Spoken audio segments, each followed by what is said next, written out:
welcome to the Borealis Experience. I'm your host, Aurora, and I'm very happy and excited to have Michael Kappeler with me today.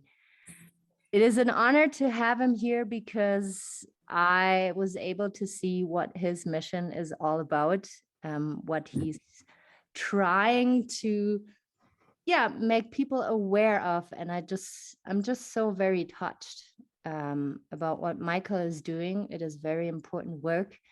We will dive into what Michael is doing in a second here. But to start with, I wanted to remind you that, we're all in this together. We're going through intense stuff at the moment, and it is not fun. It is not fun. There's lots of uncertainty, lots of pain, lots of involuntary change that is being forced upon us. And before COVID, there was people struggling already. So think about what COVID now amplified and more pain it brought in. I must say, though, that COVID also brought a lot of beauty and like extraordinary people out. There's people who under pressure fold and just go into fetal position and are numb. And there's other people who rise up to the challenges and see that they have something inside of them to support others, to give others hope. And I want to say, I don't really know Michael yet. I will get to know him a little better. But he is one of those warriors who, during COVID times, was able to create something that brings incredible value to our society. So welcome to the show. I'm honored to be speaking to you today, Michael. If you would like to, introduce yourself a little bit and share your story with us. The more you go into detail, the better it is, of course, but you stay in your comfort zone. And I would love to know what led you to this beautiful mission that you are pursuing today. Well, first of all, thank you for your beautiful introduction. I appreciate that. And I can appreciate you highlighting a little bit more extreme of difficult times for people post-COVID, right? Obviously, everybody's going through something that's kind of a natural human experience prior to COVID. I think I like how you worded it, right? The amplitude, the level has definitely increased. So in saying that, my experience has actually kind of, I want to say, almost exploded since COVID in a positive way. My spiritual journey has very opened up. My spiritual journey has started through addiction. I'm a recovering alcoholic addict myself. And I first walked through the doors of recovery in 2008 and had 3 years of sobriety, got away from it, and continued back to that old lifestyle of drinking and using and everything that comes with it, right? Ultimately pain for me and everybody around me, right? Watching. And then through enough pain, walking back through the doors again of recovery and through a spiritual process,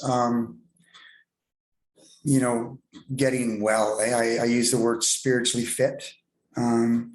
And for a number of years.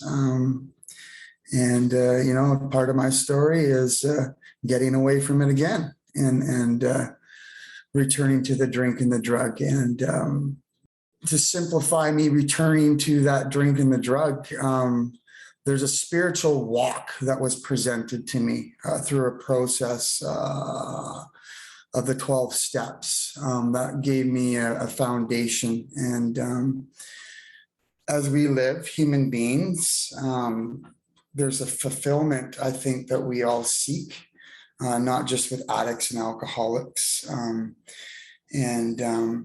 that fulfillment has started being filled in recovery, right? And however you want to word it, whether you use God, a higher power, source, the universe, something bigger than me, right? A creator. That had filled a void. But it's a daily thing, right? And the shiny things of the world would grab my attention: money, material stuff, relationships. And that's where I would steer off. So I'd mentioned twice, going back to the drink and the drug. Life got good, and I really got separated from my true self, and got caught up in the worldly things. And those have been my downfall. So in saying that, by no reason am I saying there's nothing wrong with succeeding in life, having nice things, being successful financially, materialistically, all that. There's nothing wrong with that. Don't get me wrong. I don't want to be a cop out of not saying to be successful in life, but it's what my motives are behind it, right?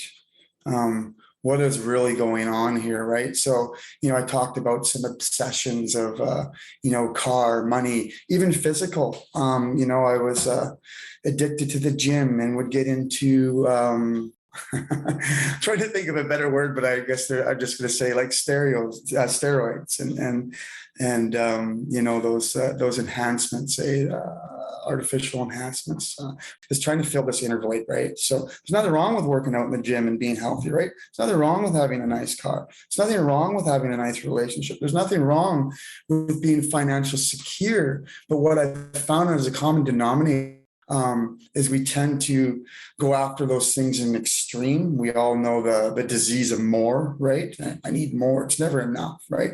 I have this vision. If I have that, I'll be happy, right? And I strive and I strive and I grind it out, and I'm manipulating, and I'm maybe even lying. So me, I can't keep doing that stuff. Eventually I'm going to drink because I burn out inside. Self-hatred might be extreme, but I like the term. I'm an egomaniac with an inferiority complex problem. So I'm trying to build this ego, right? I'm trying to build this outside stuff, but inside, the more I do that, the more low I feel about myself, right? The low self-esteem, the just the insecurities pile up, and the self-worth pile up. So in saying all that, I'm trying to relate to, addicts and alcoholics, because that seems to be a common denominator. I think as human beings, we all can relate to that, but I find the experience of alcoholics and addicts, it's usually, that's on an extreme level, right? There's no balance, right? It's just all or nothing. So, this last couple of years, my foundation of a spiritual way of living is, it's always been recovery. There's spiritual principles that I practice, and I grow from that, right? But it's a daily thing, and something like I like to try to simplify for people. It's like, I've had this concept of, I've been sober for a few years, and I've sponsored people, and I've done this and I've done that, putting on step groups, and I've done all this stuff. And I almost say that I've gained a spiritual bankroll, look at how good I've done in the last year and a half. Let Mikey, little Mikey, tend to himself for a bit, right? A little selfish, and we're all selfish, but like I said, it can get to extreme levels as an addict and alcoholic. And so I start to fuel those selfish needs, or what I think I need, and not to get away from what I was saying. Yeah, kind of bankrolling this, I've done all this stuff. So for me, I have to say, what am I doing today for my spiritual well-being, right? It's a daily thing for me. So this may sound extreme, but I tell myself, it doesn't matter what I did yesterday. It doesn't matter how connected I was with my higher self, my source. I like to choose the word God. But whatever resonates for you. It doesn't matter how connected I was, what I was doing to help others. I tell myself, it doesn't matter about yesterday. It's what am I doing today, right? So I think that kind of lays out a gist of kind of my life prior, in the middle. Today, it's kind of, there's all or nothing, right? I use this an analogy is like, my spiritual journey. I had this long leash for a while where I could, steer off. And I've mentioned, the shiny stuff. Getting away into self-centered stuff, whether I'm lying or just doing things that are crossing that internal boundary and other people's boundaries, right? It's that leash for me today. It's so tight, like I can't afford to steer off. So a lot of people, we have grace, right? And I mean, I certainly have a level of grace. I'm human, I'm not perfect. But it's very tightened up. So I'm very focused of my recovery, my spiritual way of living is it's really all or nothing. So I got to be all in today for me. I'm certainly not speaking for everybody in recovery. Everybody has their own journey. So that's kind of cool, to get into where I'm at today. If someone is to ask, what's different for you today? You mentioned about being sober before. What's different? There's a lot of people that are skeptical. I had years of sobriety before. So it doesn't really matter what I say to a lot of people. I have to show them. But if somebody is to ask me what is different, I have a deeper surrender. I have more of an effortless way about my life. I'm more present. I'm careful with somebody new in recovery and saying effortless, because there is things we need to do to build this foundation. So I feel through that process that I've gone through, I do have that foundations built a little bit better than it was when I first walked into recovery. So my way of life's a little bit more effortlessly, and I watch things as they come, right? So things come to me a little bit more. I'm able to be more present and separate myself from those selfish attitudes or, needs or wants, or the thinks I should, or I better do this and I better do that. I'm more okay today with me. So when I say that, I'm involved in recovery. One of my main goals of being in recovery is to help the other suffering alcoholic addict, right? As I've been helped by so many, like amazingly. And I could, fill an hour easily of what people have done for me and have supported me, right? Like it's got to be highlighted. So this is just kind of giving back, right? It's not really about me in a way. Because I've been so freely given. So in saying that, just through some events, I was I had an opportunity to do some outreach work for an organization in my town. It's actually a local organization in the Fraser Valley, but there's branches. And I think I'm okay saying PCRS, so Pacific Community Resource Center. And they offer all kinds of things like counseling, low-income housing programs around like the homeless and drug addiction. But we did this, and then I was involved in doing outreach. That was what I was attracted in, helping them, doing just outreach in the homeless aspect that we have, which has grown, I think, everywhere, definitely in the Fraser Valley, definitely in my community. So I've reached out to them and just, connecting with the people on the streets with the motive, if there's any chance of helping anybody, right?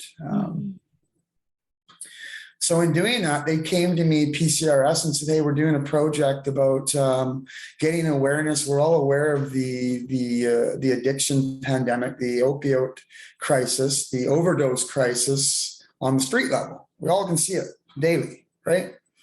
But there's been a spike post-COVID behind closed doors and overdoses.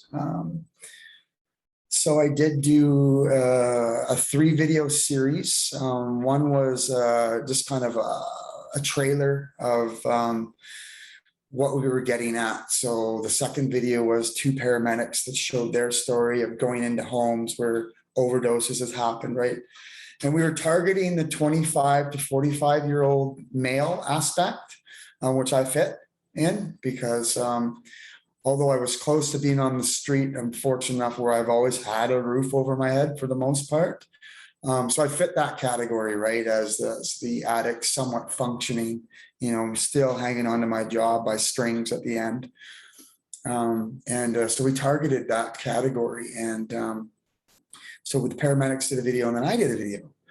And I'm definitely getting better at it, but very video shy. There's a lot of root insecurities that stem right from a child, right? Fear of what people think of me, fear of not being liked, fear of failing, and not to get off track, but I'm well aware of that stuff today through inventories and have processes where I check that and challenge that stuff today, right? But anyway, back to the fear of being on video. Yeah, I was a little nervous about it, but it went well. And why did it go well? From my point, because I just suited up and showed up, right? I just got to be honest, right? Open-minded and willing, right?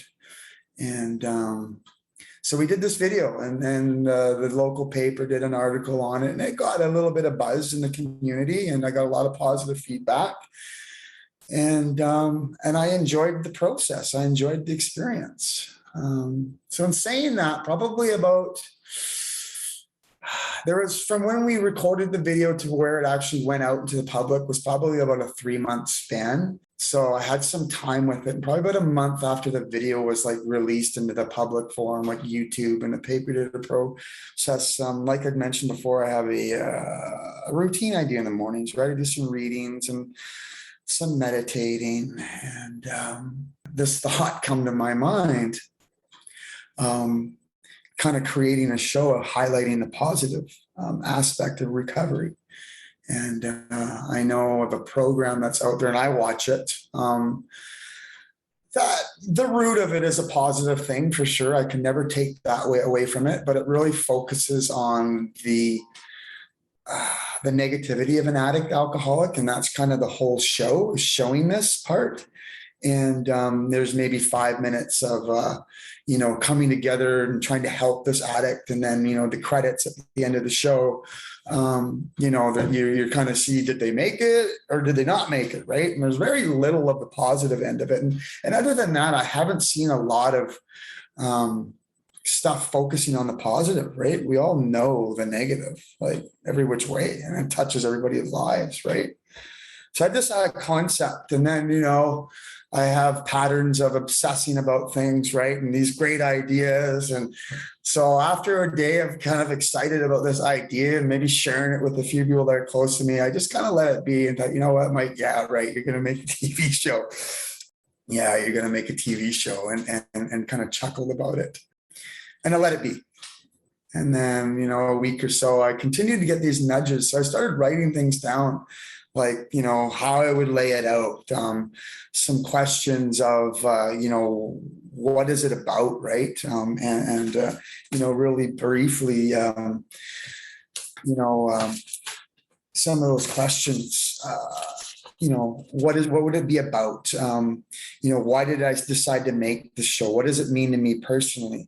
Who is the show intended for? Why is it important for a show to be made like this, right? And what is my goal in making the show? And so it was neat to see these things kind of come together, because I believe they were kind of divinely, guided, right? And that's intuition that I think many of us can relate to, right? When we get connected, get awake. So that was cool. And I shared it with a few people, and I got some polite smiles. Great idea. Great idea. And once again, it was like, yeah, and part of me is like, mainstream TV, as far as I believe, I don't think it's going to show something like that, right? You don't see spirituality, talk of God or a higher power. You don't see that stuff. And so I just kind of let it be again. And then I was nudged some more. So I shot it out to a few contacts, like the PCRS and a couple people that I know that do filming, right, for their profession, just kind of some small time stuff, right? And some other people that I thought might be interested, and got positive feedback, and ultimately just came down where you'd need some funds to get something like this going, right? And I couldn't support that at this moment, raising a family and just with the cost of living today, right? So just kind of put it on the back burner again. And about a month later, a friend of mine, who's been a friend of mine for years, but we haven't been really close lately. Um, he's not in recovery, but he's on a spiritual journey himself too, right?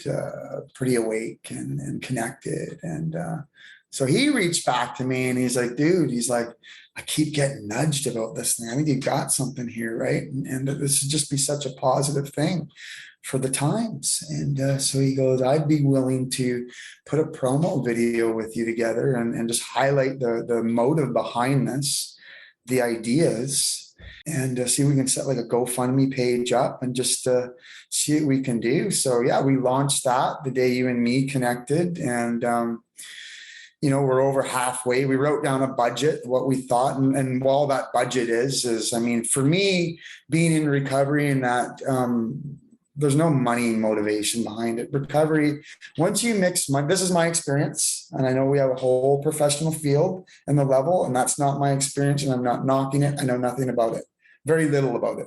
But in my experience, you can't mix money with recovery. It just doesn't work. That's my experience. So I'm not saying, there's lots of teachers and stuff like that out there. I just know for me, I think if I start mixing those two together, I'm in trouble. So it's not about money for me. My partner involved in the project, I mean, I feel, and he said too, like, I do this as a job, right? So it's for production costs, travel, and I'd like to compensate the guests a little bit, right? For their time and maybe meals for the day and stuff like that. So that's kind of where we got that budget from. People might be asking, where's this number coming from? Why, right? And so it's something I really want to highlight. That's where that number is coming from, right? There's some rental costs too, because he doesn't have everything we need, as in the sense of multiple mics and stuff like that. So we've sat down, we've put some thought to this, right? It's not completely being winged, but yeah. So I've gotten a lot of positive feedback, and like I said, we're kind of halfway there on the budget. Yeah, I'll just kind of keep riding the wave. So I think I'll probably take a break from talking now and let you share a little bit. Ay. This is crazy. I mean, I knew this conversation was going to be good, but you're really blowing me away. And Well, thank you. just from an outsider's perspective, like I can see clear as day why you had to keep going through suffering and pain and getting yourself out of it again, because I see you, I feel your energy as a leader and as a healer and as someone who's gonna bridge the gap and help people understand addiction better, people who are not close in contact with addiction, but maybe I feel in every family there is an addict or someone who wants to break out of the system and be a pioneer and help to understand these precious beings better. And what I also see in you is that you can be a fierce leader of youngsters. So not only people who are struggling already and helping them to recover, but the way you speak, you are so like open and honest with your stuff, with your dark side, that most people who never went through intense pain or addiction, they don't have that access to those feelings and words. And you are so authentic and real with your pain that I was really close to be crying here. And I know that will be able, that tool can be used to help people who are, maybe still before the state of drifting off. They still have a decision to make. Oh, am I go with the big money and the bling bling, or do I want to go into into depth, and do I want to get to know myself better before I make any decisions in my Well said. future? So I can see all this in you. It is just a matter of time for you to see it yourself. And I'm so excited about, yeah, the ideas that you have there. And I feel it's time. Like, don't waste any time, and don't self-doubt. Don't wait for too much approval from the outside. Yeah. You just need a small wolf pack that you can rely on, I love that. and then go ahead, because your energy is needed out there. And yeah, it's very precious what you shared already with us. I have one question. When it comes to addiction, like, or let's just speak about your experience, because you said it is your self-worth, it is your like, you have a complex not being seen and understood, or not feeling worthy. Do you sometimes go back in time and try to rewrite your story, like to know that, yes, you went through the pain back then, you made conclusions about yourself that are not correct anymore, and how to let those go, how to redefine yourself? Are you like, can you relate? Oh yeah, Relate to 100%. Yeah. 100%. I can answer that question. Mm-hmm. Beautiful question, by the way. I touched it briefly in the sense of I can go back, obviously being at that young age then, not understanding what's going on, but I can look back. And one of the great things about a recovery process is doing, I call like an inventory, right? So we're diving deep, and it's not so much, I mean, you've got to start by looking at the things that we've done, the way we've reacted to things, and the way we've acted out. That's the surface stuff, right? And for sure, we have to start there. But then it's like getting under it, right? And so through some inventory work, and from finally turning in, and I'll say this, not to get off to answering your question, but I think it's helpful to others. A huge turning point in my life, and I think this is for any human being, not just an alcoholic or addict. Turning point for me, I'm getting shivers as I say this. My whole life, for most of my youth life, I was pointing my finger out there. You know, if that changed, I'd be better. Whether it's the relationship, the boss, I had more money, a new place to live. If that guy pissed off and left me alone, and on and on and on. I did that for 30 years. So a huge turning point for me was looking inside, right? And really grasping the concept of nothing outside of me needs to change. I need to change. My perception needs to change. I have a disease that starts in the mind. And then maybe many people can relate to this. I say disease because I was in need of a psychic change, right? So to go back to asking your beautiful question, I can look back through this process of inventory work and remember when I was 5 and 6 years old, and you know, being so self-conscious of my looks and what people thought of me. And I know I mentioned this stuff, so just bear with me.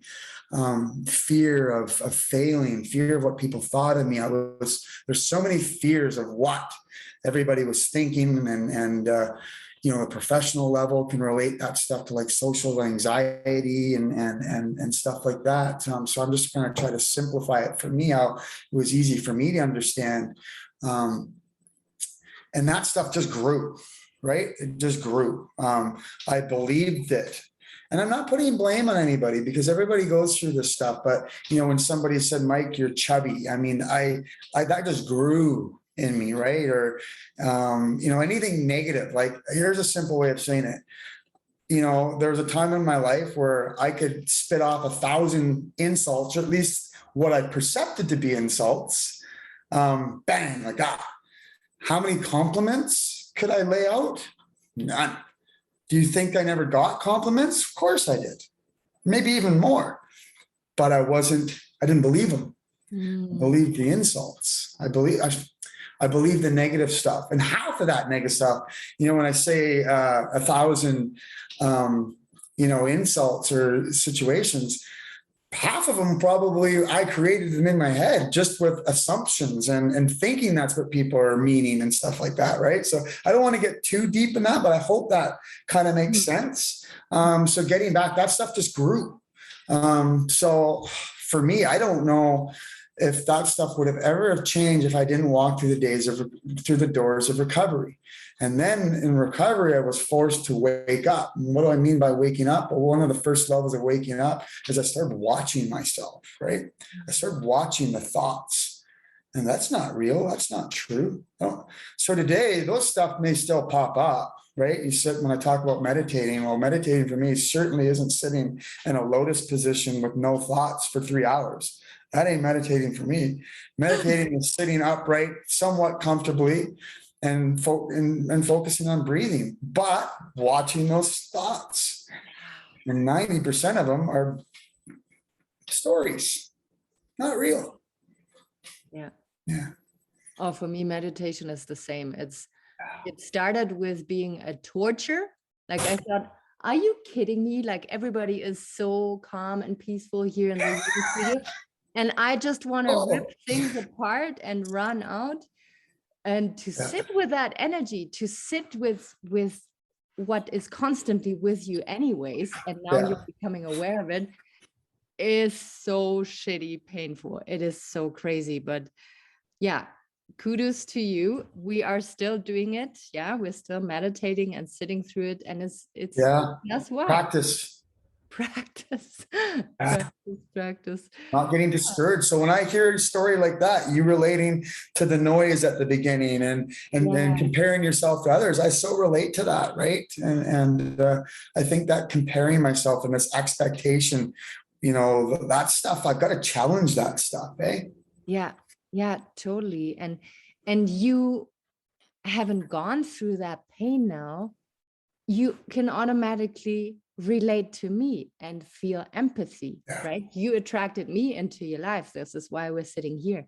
And you will do that with so many more people. And I hope that you can see also that addiction and recovery is awesome, like to focus on, and is really needed. But you can even go beyond and help people who struggle with burnout and depression, and people who just went through divorce and are going crazy in their minds, right? You can help so many people, but you had to go through that pain first, unfortunately, fortunately, to be able to relate now and to be able to forgive yourself and live your purpose. It's very like tough probably at the beginning to see, oh shit, I've been a victim for my whole life and I'm actually supposed to be a leader. But it's also incredibly empowering and necessary for guys like you to step out there and to become the leaders, because what my mission of my podcast is here is to put the spotlight onto heart-driven leaders, away from ego-drivenness and money-drivenness. Money is good. Money will be your outcome and your reward and everything, but it should never be like your main focus. And the motive. For you, it is not. So you have kids, you said. You have 2 sons, is that correct? Yes. Okay. I have 4 total, boys, 2 girls. Oh, cool. Very, very cool. Yeah, I hope you guys have an awesome time together and they are proud of you. My question is, having kids, I don't have kids, but if I was comparing myself to you, you went through pain, through struggle, you're building yourself up now, you're creating something beautiful. In your kiddos, do you see that you sometimes like try to overly protect them from going onto that path? Or is it easy to trust because you see that you can help them and guide them into the right direction. How is it for you as a parent to not like project your experience onto them, first of all? And second, if you were to see that they have similar tendencies, how can you help them? Like, how can you give them the tools that maybe you didn't have back then? Wow, this is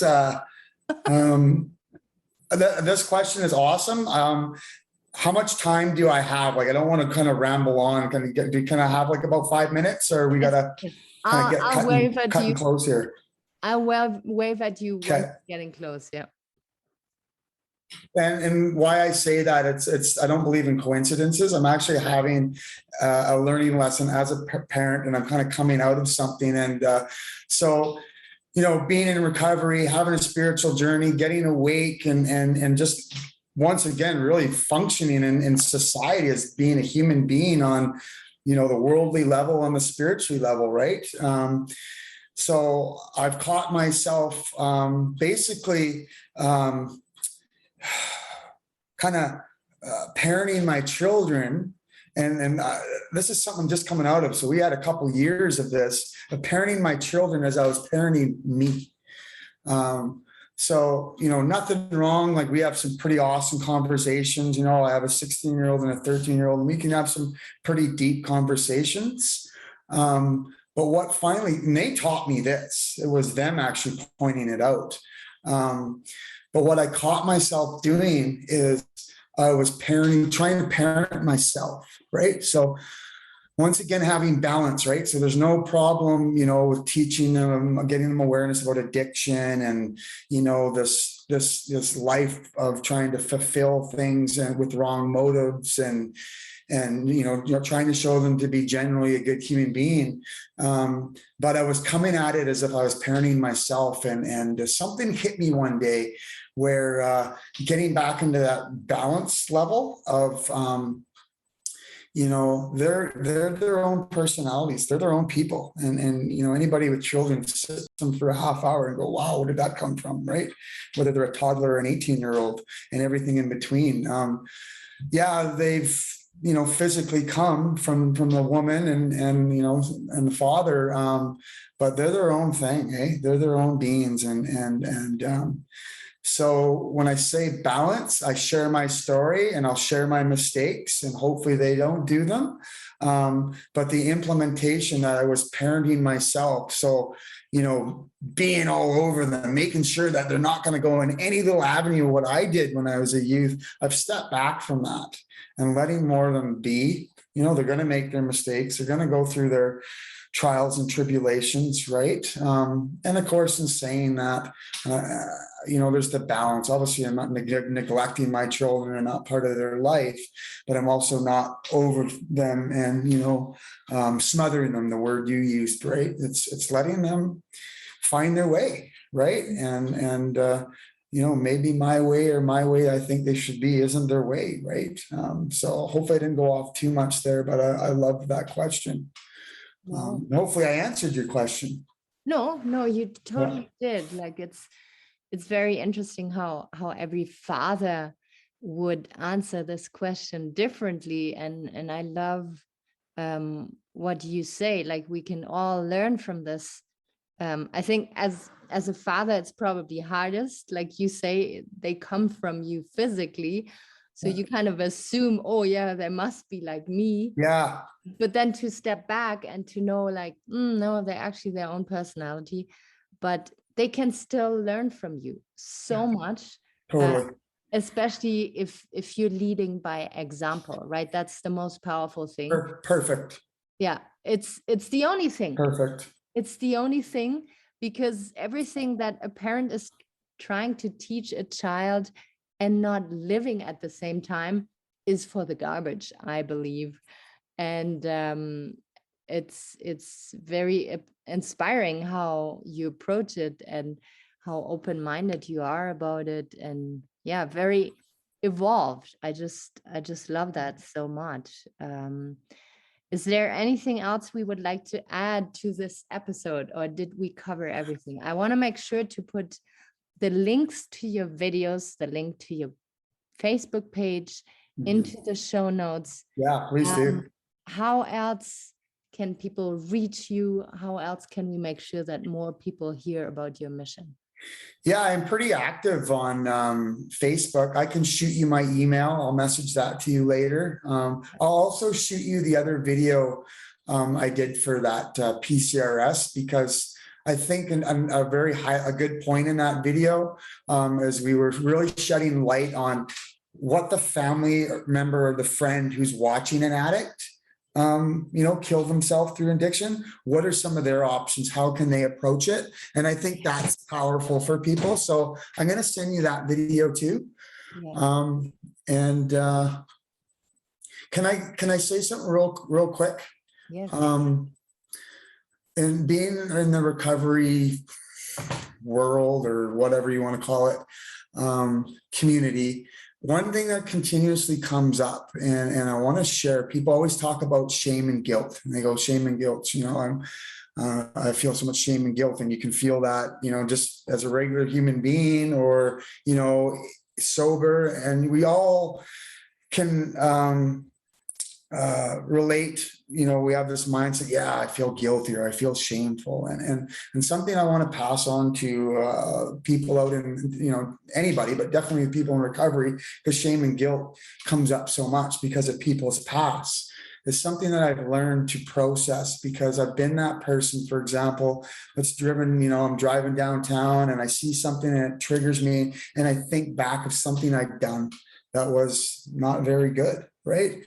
And I'd sit there and I just pull it in, and that's who I am. And sometimes I would curse at myself and say, "You effing loser, Mike," and just would believe that, right? So I've come today to learn to separate healthy guilt. This is the way I describe it. Maybe on a professional level, this doesn't make sense.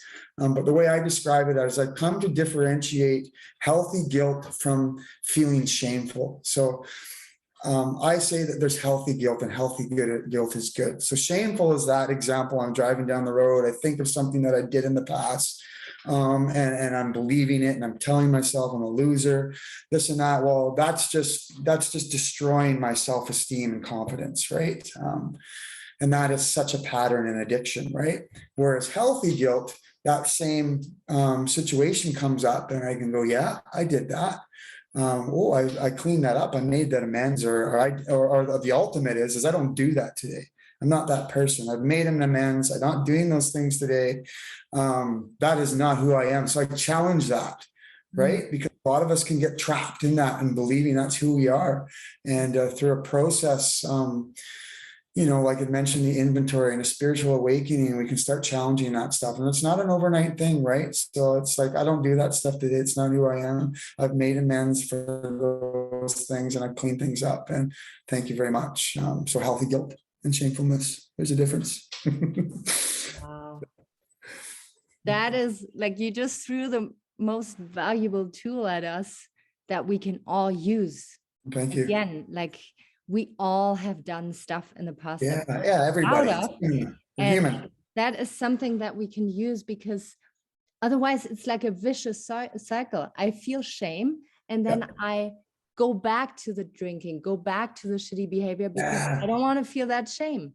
And now what you just gave us is to break up that vicious cycle and to be accountable, to learn from the mistake, but not to live in this poisonous these poisonous shame feelings anymore, that kind of keep us in that very low energy. So incredible ending. Wow, thank you so much for pulling that out of your toolbox. Very valuable. And from the bottom of my heart, thank you so much for making the time today, for pouring your heart out, for making us see you. Your energy is incredible, and I'm just personally very, very happy that we connected. Thank you. Thank you so much, Aurora. I really appreciate this opportunity. And I was a little skeptical at the beginning of it when you first talked about it.